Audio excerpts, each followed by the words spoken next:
মহানগর দক্ষিণ ছাত্রলীগের সংগ্রামী সভাপতি মৃত্যুকে তুচ্ছ ভাই। আমরা বলবো যে শিক্ষার্থীদের উদ্দেশ্যে যে শিক্ষার্থীদের দাবিটা অবশ্যই যৌক্তিক, সেটার পক্ষে আমরা সবাই ছিলাম, কিন্তু তাদের এই আবেগকে কেউ কেউ তাদের রাজনৈতিক হাতিয়ার হিসেবে ব্যবহার করছে, যাতে তারা তাদের আবেগকে রাজনৈতিক হাতিয়ার হিসেবে ব্যবহার করতে না দেয় সে ব্যাপারে তারা যাতে সতর্ক থাকে।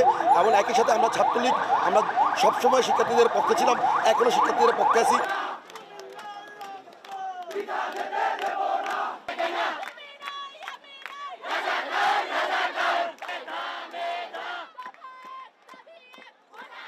তো বাংলাদেশের বর্তমান পরিস্থিতি যদি আমরা দেখি, বাংলাদেশে এখন মনে হয় না কোনো মুক্তিযুদ্ধের ছেলেমেয়ে চাকরি করার বয়সে আছে। তো অলরেডি যেহেতু এক জেনারেশন সুবিধা পাইছেই, সেহেতু আমরা মনে করি নাতি নাতনিদের সুবিধা পাওয়ার দরকার আছে। কেন দরকার নাই? কারণ আমি যদি মুক্তিযুদ্ধ করি, আমার ক্ষতির কারণে হয়তো আমার ছেলে মেয়ে ইফেক্টেড হবে, নট তার নাতিপুতি।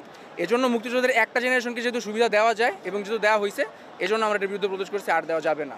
এবং আমরা কিন্তু কোটা সম্পূর্ণ বাদ দেওয়ার কথা বলতেছি না, আমরা বলতেছি সংস্কারের কথা।